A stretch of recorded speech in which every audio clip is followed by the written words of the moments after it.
BJP ಅವರು ನನಗೆ DCM offer ಅನ್ನ ಕೂಡ ಜೈಲಿಗೆ ಹೋಗ್ತೀಯಾ ಎಂಬ ಮಾತುಗಳನ್ನ ಕೂಡ ಹೇಳಿದ್ರು ಅಂತ DK ಶಿವಕುಮಾರ್ ಅವರು ಎಲ್ಲರಿಗೂ ಕೂಡ ಗೊತ್ತೇ ಇದೆ. ಎಲ್ಲ ಒಂದ್ ಕಡೆ ಹೈಕಮಾಂಡ್ಗೆ ಎದುರಿಸೋದಕ್ಕೆ ಅಥವಾ ಬೆಂಗಳೂರಿನ ಪರಿಸ್ಥಿತಿ ಸದ್ಯದ ಮಟ್ಟಿಗೆ ಈ ರೀತಿಯಾಗಿದ್ರೆ ಈ RSS ವಿಚಾರ RSS ಚಟುವಟಿಕೆಗಳು ನಡೆಸೋದಕ್ಕೆ ಅವಕಾಶ ಮಾಡಿಕೊಡಬಾರದು ಅಂತ ಪರ್ಮಿಷನ್ ಕಡ್ಡಾಯ ಅಂತ ಮಾಡಿದ್ದಾರೆ. ಹಾಗಿದ್ರೆ ಬೇರೆ ಬೇರೆ ವಿಚಾರಗಳ ವೈಫಲ್ಯಗಳೇ RSS ವಿಚಾರವನ್ನ.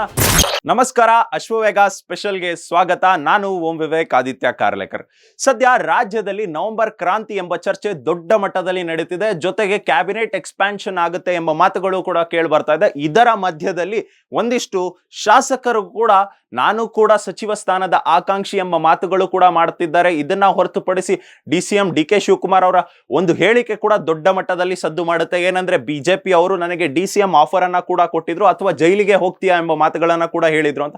ಈ ವಿಚಾರ ಕೂಡ ರಾಜ್ಯದಲ್ಲಿ ದೊಡ್ಡ ಮಟ್ಟಕ್ಕೆ ಚರ್ಚೆ ಕೂಡ ಬರ್ತಾ ಇದೆ. ಯಾಕಂದ್ರೆ ಒಂದು ವೇಳೆ ಏನಾದ್ರೂ ಈಗ ನಡೀತಿರುವ ಬೆಳವಣಿಗೆಗಳು ಗಮನಿಸ್ತಾ ಹೋದ್ರೆ ನವೆಂಬರ್ ಕ್ರಾಂತಿ ಎಂಬ ವಿಚಾರ ಕೂಡ ಕೇಳಿ ಬರ್ತಾ ಇದೆ. ಒಂದ್ ಕಡೆ DK ಶಿವಕುಮಾರ್ ಅವರು ಮುಖ್ಯಮಂತ್ರಿ ಆಗೋದಕ್ಕೆ ಶತಾಯ ಗತಾಯ ಪ್ರಯತ್ನ ನಡೆಸ್ತಕ್ಕಂಥದ್ದು ಎಲ್ಲರಿಗೂ ಕೂಡ ಗೊತ್ತೇ ಇದೆ. ಎಲ್ಲ ಒಂದ್ ಕಡೆ ಹೈಕಮಾಂಡ್ಗೆ ಎದುರಿಸೋದಕ್ಕೆ ಅಥವಾ ಹೈಕಮಾಂಡ್ಗೆ ಏನಾದ್ರೂ ಈ ವಿಚಾರವನ್ನ ಮುಟ್ಟಿಸೋದಕ್ಕೆ ಈ ರೀತಿಯಾದ ಒಂದು ಹೇಳಿಕೆಯನ್ನ DK ಶಿವಕುಮಾರ್ ಅವರು ಏನಾದ್ರೂ ನೀಡಿದ್ರ ಅನ್ನೋ ಒಂದಿಷ್ಟು ಚರ್ಚೆಗಳು ಕೂಡ ಸದ್ಯ ಸೋಷಿಯಲ್ ಮೀಡಿಯಾದಲ್ಲಿ ಜೋರಾಗಿ ನಡೀತಿದೆ. ಇಷ್ಟೆಲ್ಲ ವಿಚಾರಗಳಿಗೂ ಕೂಡ ತೆರೆ ಎಳೆಯೋದಕ್ಕೆ ಅಂತಾನೆ ಮುಖ್ಯಮಂತ್ರಿ ಸಿದ್ದರಾಮಯ್ಯ ಅವರು ಸ್ವತಃ ಅವರೇ ಇವತ್ತು ರಾಜ್ಯದಲ್ಲಿ ಯಾವುದೇ ಕ್ರಾಂತಿ ಇಲ್ಲ ಅಂತ ಹೇಳಿದ್ದಾರೆ. ಕ್ರಾಂತಿ ಅಂದ್ರೆ ಒಂದು ರೆವಲ್ಯೂಷನ್, ಯಾವುದೇ ಒಂದು ರೆವಲ್ಯೂಷನ್ ಸದ್ಯದ ಮಟ್ಟಿಗೆ ರಾಜ್ಯದಲ್ಲಿ ಇಲ್ಲ ಅಂತ ಹೇಳಿದ್ದಾರೆ. ಈ ಕ್ರಾಂತಿ ಎಲ್ಲ ಕೇವಲ ಭ್ರಾಂತಿ ಅನ್ನೋ ಒಂದು ಲೆಕ್ಕಾಚಾರದಲ್ಲಿ ಮಾತನಾಡಿದ್ದಾರೆ. ಹಾಗಿದ್ರೆ ಸಿದ್ದರಾಮಯ್ಯನವರ ಮಾತುಗಳು ಏನಾದ್ರೂ ಸತ್ಯವಾಗಿದ್ರೆ ಇನ್ನು ನವೆಂಬರ್ ಕ್ರಾಂತಿ ಅನ್ನೋದು ಸತ್ಯವಲ್ವಾ? ನವೆಂಬರ್ ನಲ್ಲಿ ಯಾವುದೇ ಮುಖ್ಯಮಂತ್ರಿ ಬದಲಾವಣೆ ಇಲ್ವಾ ಅನ್ನೋ ಒಂದಿಷ್ಟು ಕ್ವಶನ್ಗಳು ಕೂಡ ಮೂಡುತ್ತೆ. ಇದನ್ನ ಹೊರತುಪಡಿಸಿ ಒಂದಿಷ್ಟು ದಿನಗಳಿಂದ ಸರ್ಕಾರದ ವೈಫಲ್ಯಗಳ ವಿಚಾರ ಕೂಡ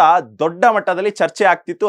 ಅದರಲ್ಲೂ ಕೂಡ ಪ್ರಮುಖವಾಗಿ ಬೆಂಗಳೂರಿನ ರಸ್ತೆಗಳಾಗಿರ್ಬೋದು, ಬೆಂಗಳೂರಿನ ಗಾರ್ಬೇಜ್ ಸಮಸ್ಯೆಗಳಾಗಿರ್ಬೋದು, ಈ ಎಲ್ಲ ವಿಚಾರಕ್ಕೆ ಸಂಬಂಧಪಟ್ಟಂತೆ ಮೋಹನ್ ದಾಸ್ ಪೈ ಆಗಿರ್ಬೋದು, ಕಿರಣ್ ಮುಜುಮ್ದಾರ್ ಆಗಿರ್ಬೋದು, ಈ ರೀತಿಯಾದ ಪ್ರಮುಖ ವ್ಯಕ್ತಿಗಳು ಕೂಡ ಒಂದಿಷ್ಟು ಅವರ ಎಕ್ಸ್ ಖಾತೆಗಳಲ್ಲಾಗಿರ್ಬೋದು, ಸೋಷಿಯಲ್ ಮೀಡಿಯಾ ಖಾತೆಗಳಲ್ಲಾಗಿರ್ಬೋದು, ಅದರೆಲ್ಲದರಲ್ಲೂ ಕೂಡ ಹಂಚ್ಕೊಳ್ಳೋದಕ್ಕೆ ಪ್ರಾರಂಭ ಮಾಡಿದ್ರು. ಅಂದ್ರೆ ಬೆಂಗಳೂರಿನ ಪರಿಸ್ಥಿತಿ ಸದ್ಯದ ಮಟ್ಟಿಗೆ ಈ ರೀತಿಯಾಗಿದ್ರೆ ಎಲ್ಲಿ ಯಾವ ಕಡೆಯಿಂದ ದೊಡ್ಡ ದೊಡ್ಡ ಉದ್ಯಮಿಗಳು ಇನ್ವೆಸ್ಟ್ ಮಾಡೋದಕ್ಕೆ ಬೆಂಗಳೂರಿಗೆ ಬರ್ತಾರೆ, ಈ ರೀತಿಯಾದ ವಾತಾವರಣನ ತಿಳಿಗೊಳಿಸಬೇಕು, ಈ ರೀತಿಯಾಗಿ ಇರ್ತಕ್ಕಂಥ ವಾತಾವರಣವನ್ನ ರಾಜ್ಯ ಸರ್ಕಾರ ಸರಿ ಮಾಡಬೇಕಾಗಿದೆ ಅನ್ನೋ ಒಂದು ಮಾತುಗಳನ್ನ ಕೂಡ ಅವರ ಎಕ್ಸ್ ಖಾತೆಗಳಲ್ಲಿ ಹಂಚ್ಕೊಳ್ತಿದ್ದಾರೆ. ಇದನ್ನೆಲ್ಲ ಹೊರತುಪಡಿಸಿ ಸದ್ಯದ ಮಟ್ಟಿಗೆ ಈ ನವೆಂಬರ್ ಕ್ರಾಂತಿ ಮತ್ತೆ ಸರ್ಕಾರದ ವೈಫಲ್ಯಗಳು ಈ ಎಲ್ಲಾ ವಿಚಾರಗಳು ಕೇಳಿ ಬರ್ತಿದ್ದ ಸಮಯದಲ್ಲೇ ಸದ್ಯ ಈಗ RSS ವಿಚಾರ ಕೂಡ ದೊಡ್ಡ ಮಟ್ಟದಲ್ಲಿ ಕಿಡಿ ಹಚ್ಕೊಂಡಿದೆ ಅಂತಾನೆ ಹೇಳ್ಬೋದು ರಾಜ್ಯಾದ್ಯಂತ. ಇಷ್ಟಕ್ಕೂ ಕೂಡ ಈ RSS ವಿಚಾರ ಸದ್ಯದ ಮಟ್ಟಿಗೆ ಪ್ರಸ್ತಾಪ ಆಗೋದಕ್ಕೆ ಯಾವ ಕಾರಣಗಳು ಅಂತ ಗಮನಿಸ್ತಾ ಹೋದ್ರೆ ಮೊದಲಿಗೆ ಪ್ರಿಯಾಂಕ್ ಖರ್ಗೆ ಅವರು ಒಂದು ಪತ್ರವನ್ನ ಬರೀತಾರೆ ಮುಖ್ಯಮಂತ್ರಿ ಅವರಿಗೆ. ಯಾವುದೇ ಸರ್ಕಾರಿ ಜಾಗಗಳಲ್ಲಿ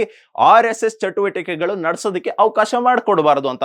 ಇದು ಪ್ರಮುಖವಾಗಿ ಯಾಕೆ ಬರೀತಾರೆ ಅಂದ್ರೆ ಮೊನ್ನೆ ಅಷ್ಟೇ RSSಗೆ 100 ವರ್ಷಗಳ ತುಂಬಿರೋ ಕಾರಣದಿಂದಾಗಿ ಸುಮಾರು 500ಕ್ಕೂ ಹೆಚ್ಚು ಕಡೆ ರಾಜ್ಯಾದ್ಯಂತ ಪಥಸಂಚಲನ ಕೂಡ ಮಾಡ್ತಾರೆ RSS ನವರು.